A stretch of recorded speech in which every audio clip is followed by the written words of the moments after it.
and welcome to Good Game, Well Played, where we're going to be breaking down everything that just happened in the Overwatch League, and boy, is it a big one, because this was week 1 of Stage 2, and it could not have been better unless there was fireworks in every game. And not just in the game, we're talking about on the set where the players are playing fireworks. And I feel like fireworks in a stadium is a logistical nightmare. So, you know what? It would have been very difficult for it to be a more exciting stage. Seriously, we got to see new strategies. We got to see a new meta. We got to see roster changes take effect. And I'm not talking about the player effect. I'm talking about affecting the entire freaking... Ow. Like, seriously. Incredible. I absolutely loved watching all of the new players play, see what they're bringing to the team, see what they're adding, maybe taking away as well. And I must say, my favorite player, AKM, he came out and he showed his stuff. What I must say, I mean, you know AKM's my favorite player. Did someone join the roster that you completely fell in love with or enjoyed, or what was your favorite change? So, there's I've got a couple. Okay. Because now none of them are to the level that you like AKM. Yeah, of course. But the addition of EQO for the fusion, I mean, I did not expect someone to be able to come in and help alleviate some of that shadow burn carry. Sure. You know, to allow him to be able to get some rest. That's going to be so huge. Fissure going over to the Gladiators, and of course, Rascal going over to the Fuel. Now, you know what? I just get to like more teams now, because where are both of those players from? Oh, they're from my favorite team, the London Spitfire, which means I just get to enjoy so many more teams in the league now. I'm glad you're liking the Gladiators a little bit more, you know, bringing you on my side a tiny bit. You know what? I love the colors that they have, so the fact that I have a player I can really connect to, you know. All right. You know, and the changes to the Dallas Fuel, I'm kind of excited for them specifically because it opens up and brings them on a level in which we thought they were going to perform at from the very beginning, since Stage 1, since the preseason. And we haven't seen it so far until this past week. They were on fire. The Dallas Fuel looked incredible this week. I absolutely loved them. Sure, they versed the lower tier to mid-tier teams, but in the way that they went ahead and took apart the enemy team, it was beautiful. Rascal just working so well with his team. We had AKM bring the number one soldier in all of Overwatch. Well, here, he's great. Until the Fuel and the Outlaws clash, I don't know if he can claim number 1 soldier. All right. No, I mean, here's the thing. Linkster's great. I'm talking Jake. He's got right. 2 players to beat on Houston Outlaws. All right, yeah. Because Linkster and Jake play 2 different styles of soldier. Yes, so that's true. I'm just saying, yeah, AKM's got. He's definitely in the top 3. I'll give that. All right. But I feel like until he plays against some of the other soldiers, I feel like maybe a little preemptive best soldier. That's fair. That's seriously compromise. fair. See, it's important. But no, you know what? I totally agree with your point, though. Adding this powerhouse hit scan to a team that it almost seemed like they had that. So we both were kind of questioning, like, he's a great player, but why the Fuel? Why is Fuel? And then when Fuel announced that they were going after Rascal, when they already had Seagull, they have Taimu, they have Effect. So it just seemed out of place. But the way that Dallas is starting to move their parts, you know what? I think it's going to work. It shows there's a spark there. And I think once it catches fire, they're going to get up in the ranks pretty easily. I will say they've got a big test coming up in week 2 as they go up against the Seoul Dynasty. But if you want to know our take on that, you're going to have to go over and check out Good Luck, Have Fun a little later in the week, where we'll break down our opinions on who is going to take it.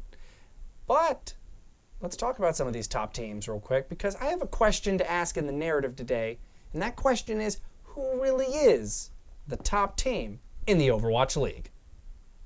All right, so today we're going to be breaking down kind of an interesting topic, and that topic is who really is the best team in the Overwatch League. And now you could say, well, the New York Excelsior are at the top of the standings, but they've also lost to the London Spitfire twice and the Philadelphia Fusion once. So, I mean, those are things to factor in. So let's start with the New York Excelsior. They've obviously beaten every team they've played.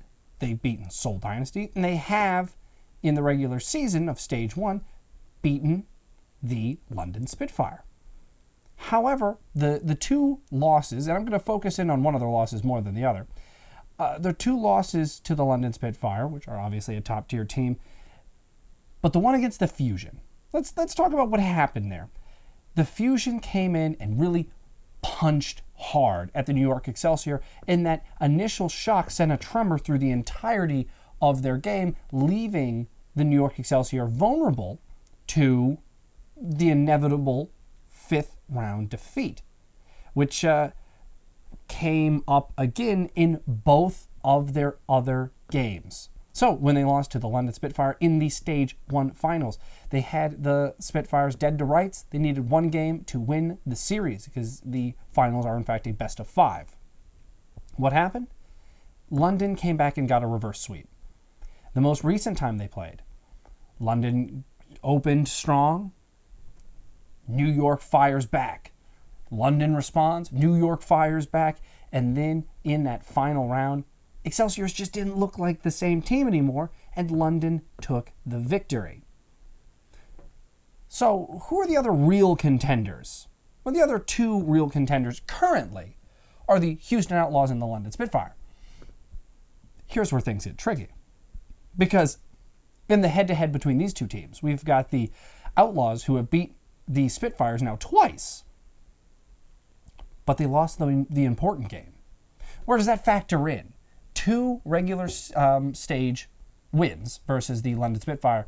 But again, this is a team that lost to the London Spitfire in the stage playoffs. So for me, one of the things that we're seeing is the London Spitfire are composed and confident when their backs are against the wall and when the money is on the line. And that's a big thing if you want to be considered the best team. So for me, when it comes to the overall power between these two teams, I really think they're incredibly evenly matched. I would say in the regular season, the Outlaws take a little bit of that edge. They're a little more in your face, a little more punchy. They adapt really well to the metas that are happening. But the London Spitfire are so composed that if they are in a playoffs, or if they're in the playoffs, and they will be, they are always going to be the biggest threat. They have the mental fortitude to play when the pressure is on. That's the big thing, I think, that's holding back the Fusion. I think that's the big thing holding back the Uprising. We're seeing disorganization in the Valiant, and Seoul just isn't quite connecting the way we've seen Seoul, or, well, before they were Seoul, back in Apex, connect the way they used to. So I think Seoul ultimately is just under these top three teams, and it really does come down to, until we see a little more, I gotta say the New York Excelsior are still the strongest squad in the Overwatch League, but I think it's not by the margin that the overall scoreline tells us in the standings. Who will win Stage 2? Only time is going to tell. Who's going to win the Overwatch League? Only time will tell. But the teams to look for now, are going to be the New York Excelsior, the London Spitfire, and the Houston Outlaws. All right, guys, it's been fun. Let's get back to the show. So anyway, that's what it is. I think it's a lot closer, and as much as I kind of wanted to put maybe Outlaws at the number 1, and every time I played around with a different kind of lineup, it just didn't quite seem right without New York on the top. They've got the best, record. Sure. A little bit of a trip at the end of Stage 1, not winning the finals when they honestly should have. I mean, it was to the point where it was neck and neck. They won the first 2 games. You were expecting an easy win for the next two, you know. Yeah. So at least the next two, and it was a very surprising upset. Yeah. But I completely understand. There hasn't been that many games. I mean, we've only played 12 out of the 40 games for each team so far after this week, and there just isn't that many games in order to get those rankings confirmed. Everyone is so close. That's close, except for the ones that aren't. You know, it's fine. It's fine. You guys will get there eventually. I'm sure we know what we're talking about. But yeah, no, just because we haven't played enough games, it's really close. But I really like those rankings. They make sense. I mean, Spitfire and Outlaws, I love the entire time. They're just, one of them has to make a breakout. You know, they're going to be like, oh, we're on a winning streak now. Maybe the other one's on the losing streak, and it's going to widen. So. Yeah, I 100% agree. So I think it's going to be interesting moving forward, especially if each stage brings this kind of change that stage 2 has brought. Yeah. I think the Overwatch League is going to get wild, and it's going to get wild quick. Oh yeah, I mean with the meta change, even just the simple change of nerfing two characters, the entire stage is just, it's open. It's open for anyone. Yeah. But you know what? I hear we're going to be talking about some big plays and some alternate strategies. Yeah, I mean with the new maps and the new stage, there's a lot more content, a lot more strategies that are going to be taking effect here, and it just so happens this play breakdown has to deal with AKM. Hey guys, welcome to the play breakdown. I have an exciting one for you today. This is stage 2. We have a whole new map pool, and we're going to be focusing on Volskaya Industries. This is a new map. We're going to be focusing on the first point. And guess what, guys? We're going to be looking at Dallas Fuel versus Shanghai Dragons. This is going to be Dallas Fuel attacking the first point, and we're going to be focusing on how they set up to rain death from above. All right, let's go ahead and get into it. We have AKM getting to the top floor here on Volskaya Industries. They went left, cut through everything. They got to this point, and they're setting up shop, right? They're just making sure they got the point first. They're getting everything done, and AKM stays up there. You see Diva, you see Tracer, and then you see also Winston down there making chaos, creating chaos, and AKM is up there doing what he does best, making sure that he's putting on the power, the damage, right? It's fantastic. He had 2 supports up there most of the time, and he was just raining down death. Now they go ahead, take this point pretty easily. Getting that second level, super important. The high ground, that's what I'm talking about. Now that shows us a tiny tidbit of what they were really going for. So that's it. Volskaya Industries, first point. AKM and the Dallas Fuel really showed us a possible new strategy to approach. I find it pretty interesting. I kind of want to use this later on in our games. There's so many strategies from Volskaya that we're saying. I love the way that the Fuel takes this kind of, Reinhardt play style, but with no Reinhardt. Right. Yeah. You know, this anchor tank, but it's not traditional. There's no technical. It's like there's not an anchor tank, but there is one. Yeah. I mean, you're so for me, it's just we see this, we see the Sombra plays, we see all these different, and I totally agree. I can't wait till we try this out. And I think this is the more likely of the one because I don't think we know a Sombra player, so we'll stick with the Fuel and AKM strategy. Yep. We actually have a new face in studio today, and he's going to give us the E-Factor tip of the week. Bushido Viking, happy to have you. Over to you, bud. Thank you very much, Greenhavak. So I went with something a little different with the tip of the week. I did something a little outside the box, nothing like communication or something. I want to talk about using your ults in a more creative way or in a way that you wouldn't necessarily think about. So I witnessed a play today against Uprising and Houston Outlaws when McCree was using his High Noon and Reinhardt actually had just gotten Ana ulted, right?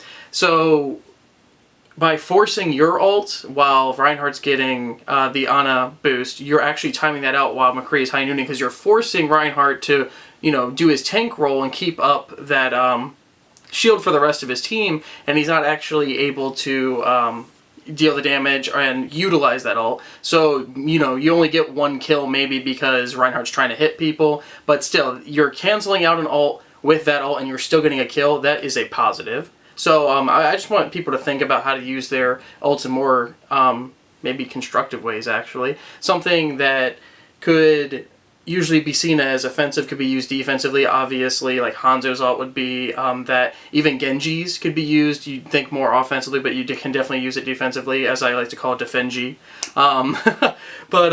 Yeah, so just go ahead and let's try to come up with different ideas and different ways that we could use that in more constructive ways. So just keep that in mind as you're playing this week. Maybe let that echo and itch at the back of your mind. So back to you, Cynize and Greenhavak, and I'm happy to be here.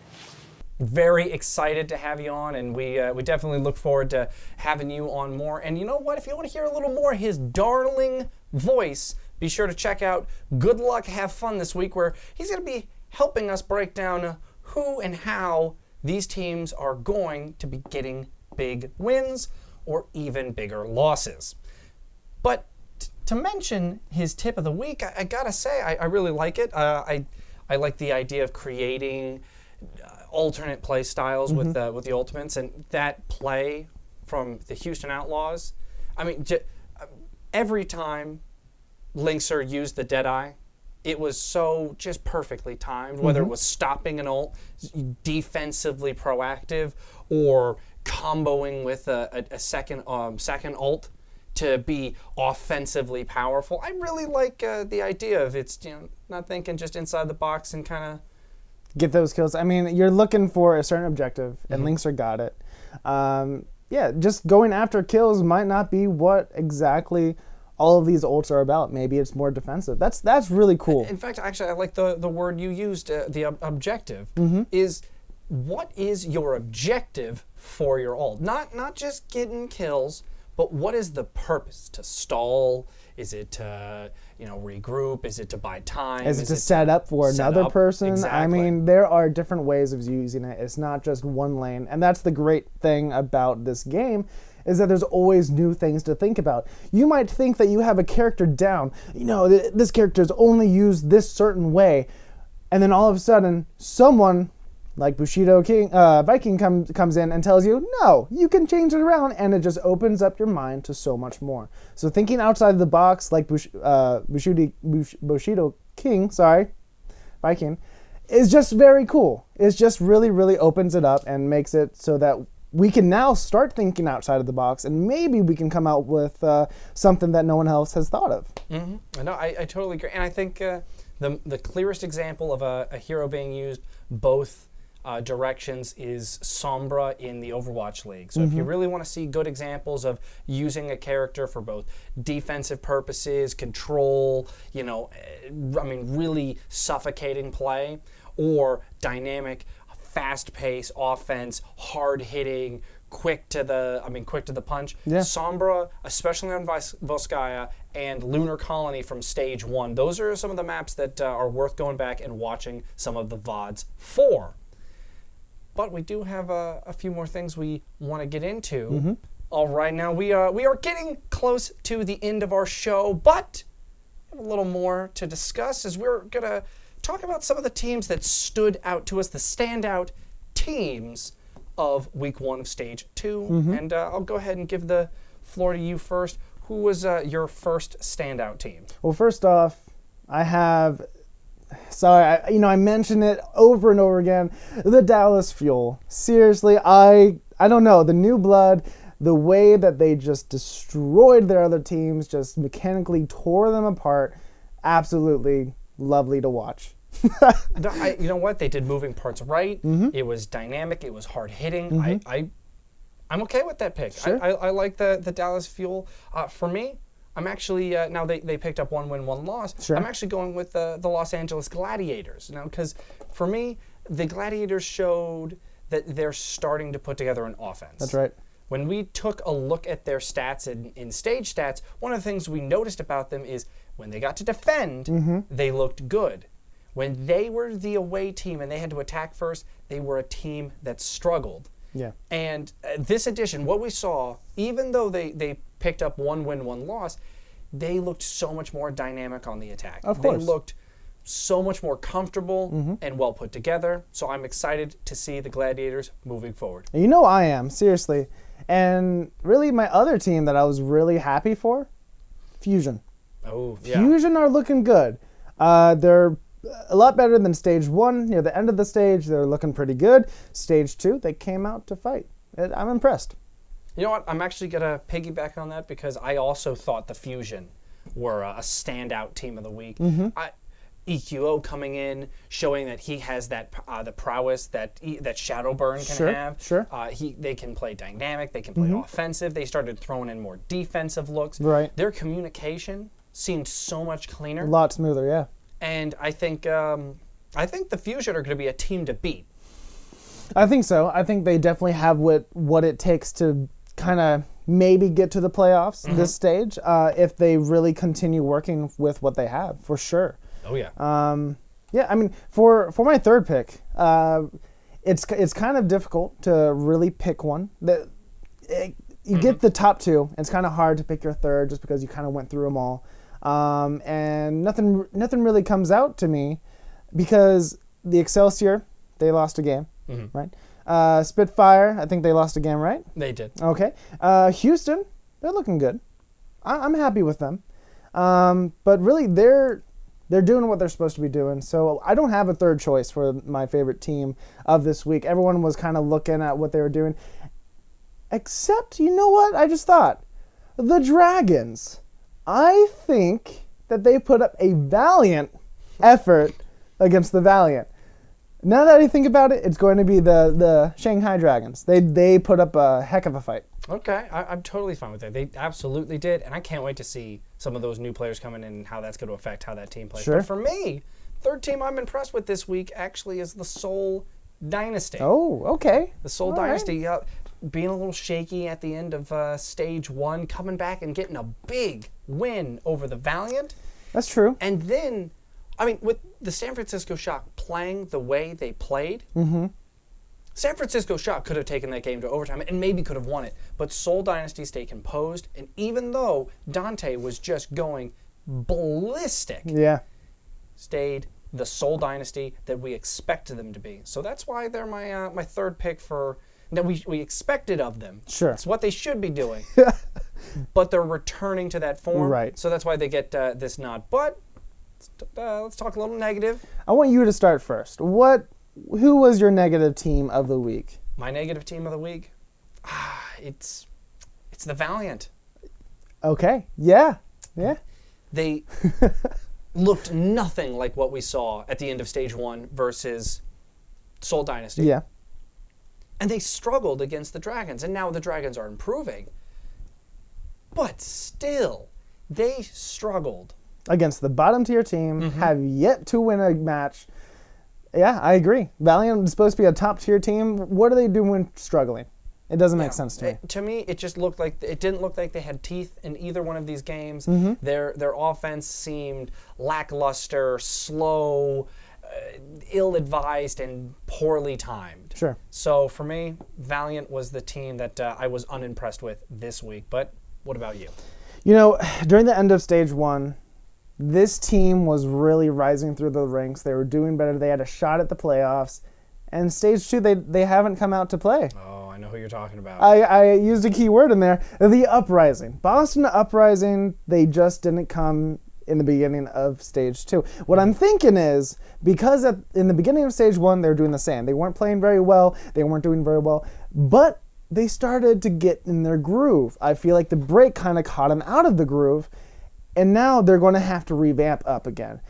And if that's true, if they are improving by the end of stage 2 like they were in stage 1, that's a tough situation. Because you need to be constant. You need to be good at the beginning of the stage as well as the end of the stage. You can't be going up and down every single break. So I want to see if this is true. And if it is, that sucks, because they're going to have to get better. But if it isn't true and we see them next week be on point like we saw in the end of stage 1, I'm excited. Yeah, I totally agree. They're currently looking like they learn the meta slow. Mechanically, solid. Sure. Teamwork, solid. Just not in the meta department. Right. So, That's true. but this leads us into the top 5 teams in the Overwatch League. So I'm going to answer a little bit of my own question. Sure, please. So the power rankings of the week are as followed. I have the New York Excelsior barely holding on to that number 1 spot, very closely followed by a slightly controversial pick in the London Spitfire. Coming up in 3rd is the Houston Outlaws, followed, this next part, these 4-5 place teams, it becomes this kind of no teams really showing they deserve it. Sure. We've got the Seoul Dynasty, we've got the Valiant, we've got the Fusion, Yeah. we've got the Uprising, and no one's really showing that they deserve to be in that top 5 spot. But if I had to pick right now, I'm going to go ahead and give that number 3 spot to the Philadelphia Fusion, and that 5th spot to the Seoul Dynasty. Okay. Wow. Interesting. So That makes sense. I mean, we'll see if in week 2 of stage 2, if that changes a little bit more. I'm excited to see who can take and who can rise up to their potential. That's for sure. yeah. Oh yeah, no, it's big stuff, and the big reason for me with the Fusion, you win 8 maps, you don't drop any. Someone's flying high, and you know what? They deserve it. I hope they can ride the coattails on this win and just smooth sailing from here. That'd be so much fun to watch. All right, guys, but that is in fact the end of our show. We've got a bunch of other content coming out. We've got the top 10 players of Stage 1 coming out. And, of course, we have the top players of Week 1 of Stage 2 coming out, along with good luck, have fun, and a few more stage stats. But as far as this episode, that's the GG, and keep it well played.